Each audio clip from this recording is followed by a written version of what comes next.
Assalamualaikum dear students, hope you all doing well. Dear students, we continue our unit number 6 and discuss few more materials.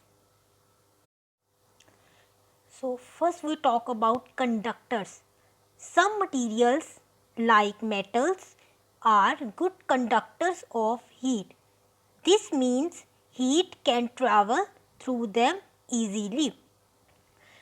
कुछ material ऐसे होते हैं जिनमें से जो हीट होती है वो तेज़ी के साथ जो होती है वो पास हो जाती है, ठीक है। तो ऐसे मटीरियल्स को हम कंडक्टर कहते हैं, ठीक है। अगर जैसे कि अगर आप आयरन लें, ठीक है, आयरन को अगर आप जो है वो आग के पास लेकर जाए तो जो आयरन रॉड होगी वो बहुत तेज़ी के साथ जो होती है वो गर्म हो जाती है, उसमें से हीट गुजर जाती है। इवन कि अगर आप उसका एक कॉर्नर भी जो है वो फायर के ऊपर रखें और दूसरे को अपने हाथ में पकड़ें तो थोड़ी देर के बाद उसका दूसरा कॉर्नर जो आपके हैंड में होता है वो भी जो है वो गर्म हो जाएगा। क्यों? क्योंकि वो जो है कंडक्टर्स हैं, इनमें से जो हीट होती है वो ट्रैवल कर जाती है, ठीक है। हमारे घरों में जो कुकिंग के लिए जो यूज़ होते हैं बर्तन यूज़ होते हैं वो मोस्टली कंडक्टर्स होते हैं। इसीलिए जब आप उन्हें फायर पे या अपने स्टोव पे रखते हैं तो आपका जो फूड होता है वो इजीली कुक हो जाता है, क्योंकि उसमें से हीट जो है वो पास हो जाती है, वो ट्रैवल करती है, जिससे आपका जो फूड होता है वो कुक होता है। स्टूडेंट्स ये डायग्राम को देखिए, इसकी कैप्शन मैं रीड कर देती हूँ। A metal sauce pan heat up it's content quickly, यानी कि जो सॉस पैन बेसिकली हमारे घरों में यूज़ होते हैं, ठीक है, आपके सालन वगैरह को गर्म करने के लिए, वो सब जो होते हैं वो मेटल के बने होते हैं, वो डिफरेंट मेटल्स जो हैं वो के बने होते हैं, ठीक है। ताकि इससे वो जो हीट होती है उससे ट्रैवल करती है और जो भी आपका फूड आपके पैन में होता है वो भी गर्म हो जाता है। इसके अलावा भी कंडक्टर्स की हमारी डेली लाइफ पे बहुत से एग्जांपल्स हैं। आपका आयरन का जो पार्ट है, जिससे आप जो अपने जो क्लोथ्स है वो आयरन करते हैं, ठीक है, वो भी मेटल का होता है। इसके अलावा डिफरेंट स्टील की, ब्रास की बनी हुई चीज़ें भी मेटल होती है, क्योंकि इन सब से भी हीट जो होती है वो ईजिली पास हो जाती है, हीट ट्रैवल करती है और इनमें से गुजरती है। ऐसे सब मटीरियल्स को हम कंडक्टर्स कहते हैं। Some materials are also good conductors of electricity. अब कुछ मटेरियल ऐसे भी होते हैं जिनमें से इलेक्ट्रिसिटी जो होती है वो भी गुजरती है, तो उनको भी हम कंडक्टर्स कहते हैं, ठीक है। मटेरियल की एग्जांपल देखें तो इनमें से सबसे जो एक बहुत अच्छी वो आयरन की एग्जांपल है। आयरन है, स्टील है, ब्रास है, इन सब में से जो होता है वो इलेक्ट्रिसिटी बहुत तेज़ी से जो है वो पास होती है। आपने अक्सर सुना होगा, ये अपने पेरेंट्स आपको एडवाइस करते होंगे कि रेनिंग सीजन में जो होता है आप आयरन की जो चीज़ें होती हैं इनसे दूर रहा करें। क्यों? क्योंकि उनमें से जो होती है वो इलेक्ट्रिसिटी पास करती है और करंट लगने का खतरा होता है। लेकिन सब चीज़ें जो होती हैं वो जो कंडक्टर्स नहीं होती। जैसे कि अक्सर हम देखते हैं कि आप अक्सर कुछ ऐसी भी चीज़ें होती हैं जो कि जिनमें से इलेक्ट्रिसिटी या हीट ट्रैवल नहीं करती। ऐसी चीज़ों को हम इंसुलेटर कहते हैं, जैसे कि लकड़ी, ठीक है। इसके अलावा प्लास्टिक, अगर ने कभी नोट ऑब्जर्व किया हो या ऐसा एक्सपीरियंस हो तो जो अक्सर जो लोग हैं वो इलेक्ट्रिसिटी का जो काम कर रहे होते हैं उनके हाथों में एक स्पेशल ग्लव्स होते हैं, ठीक है। उन ग्लव्स जो ऐसे मटेरियल से मिलकर बनते हैं जिसमें से हीट जो है वो पास नहीं होती या इलेक्ट्रिसिटी जो होती है वो पास नहीं होती, और वो लोग सेफ़ रहते हैं। इसके अलावा वो लोग ऐसे शूज़ भी कैरी करते हैं ताकि वो उन करंट लगने से सेफ़ रह सके। ऐसी मटीरियल्स को हम कहते हैं इंसुलेटर। वुड, प्लास्टिक इसकी बहुत अच्छी जो है वो एग्जांपल है। इसके अलावा रबर भी एक ऐसी चीज़ है जो समटाइम जो है वो इंसुलेटर में ही काउंट होती है।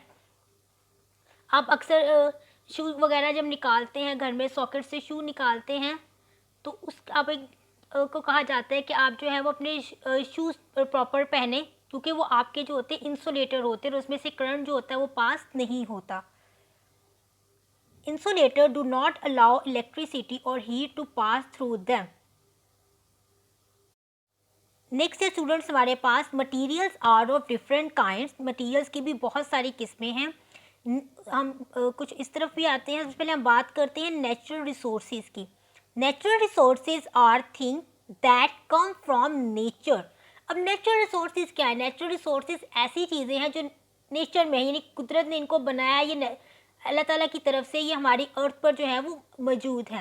Example are thing like plants, air, इसकी जो कुछ एग्जांपल की अगर मैं आपको बताऊं तो जैसे प्लांट पौधे, एयर हवा, फॉरेस्ट मतलब जंगलात, लैंड ज़मीन एंड एनिमल्स, ये सब जो है वो नेचुरल हैं, ठीक है। इंसानों ने नहीं बनाई बल्कि अल्लाह ताला की तरफ से बनाई हुई चीज़ें हैं, ठीक है। Natural materials such as wood, metals and rock are those which are found naturally on earth. अब कुछ मटेरियल्स भी ऐसे हैं जो कि नेचुरली तौर पर अल्लाह ताला की तरफ से हमारी अर्थ पर हैं, जैसे कि लकड़ी तो हम इंसानों ने नहीं बनाई, अल्लाह ताला ने दरख्त बनाए, दरख्त से हमें लकड़ी मिल रही है। इसी तरीके से मेटल्स है जैसे आयरन, स्टील, जिससे आपके कुछ क्रॉकरी बनती है, आपके जो है डेस्क्स वगैरह जो होते हैं वो बनते हैं, आपके घर का कुछ फर्नीचर बनता है।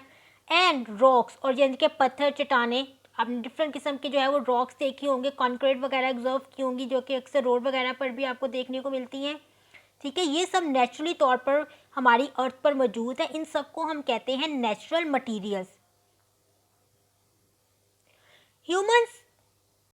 Human make objects and other materials from these materials. अब ह्यूमंस क्या करते हैं, जो चीज़ें नेचुरली तौर पर जैसे भी मैंने नेम बताए हैं पाई जाती हैं, इन्हीं को ब्रेक करते हैं, तोड़ते हैं और इनसे अपनी ज़रूरत के तहत बहुत सारी चीज़ें जो है वो बनाते हैं। ओके स्टूडेंट्स, लेक्चर में आज इतना ही। अब हम आते हैं अपने वर्कबुक की तरफ। ओके स्टूडेंट्स, वर्कबुक में आज आपने अपना क्वेश्चन आंसर में क्वेश्चन नंबर 3 करना है, जो आपके वर्कबुक के पेज नंबर 9 पर है। And the question is why we need materials that have different properties, give example. Question का मतलब है कि हमें अलग अलग मटीरियल की ज़रूरत क्यों होती है, हमें और साथ ही साथ हमने इसकी कुछ एग्जाम्पल भी देनी है। ओके स्टूडेंट्स, अब हम आते हैं इसके आंसर की तरफ। We need materials that have different properties, हम इसलिए हमें मटीरियल्स की ज़रूरत होती है जिसकी अलग अलग प्रॉपर्टीज़ हों, बिकॉज क्योंकि they are useful for making objects, क्योंकि इससे जो है ये हमें बहुत ज़्यादा अलग अलग चीज़ें बनाने के लिए हमारे लिए बहुत यूज़फुल है, बहुत फ़ायदेमंद हैं। आगे हम इसकी एग्जांपल्स भी देख लेते हैं। नेक्स्ट एग्जांपल्स हैं कार, कॉइन्स। स्टूडेंट्स, अगर आप चाहें तो आप इन एग्जांपल्स को चेंज भी कर सकते हैं और अपनी तरफ से भी जो आपको इजी लगता है वो एग्जांपल लिख सकते हैं। तो स्टूडेंट्स, ये थे आपका हमारा आज का क्वेश्चंस। आपने अपने इस क्वेश्चंस को जो है लर्न करना है, अपनी वर्कबुक पे नोट डाउन करना है। इंशाल्लाह नेक्स्ट हम आगे लेक्चर में कंटिन्यू करेंगे। Thank you.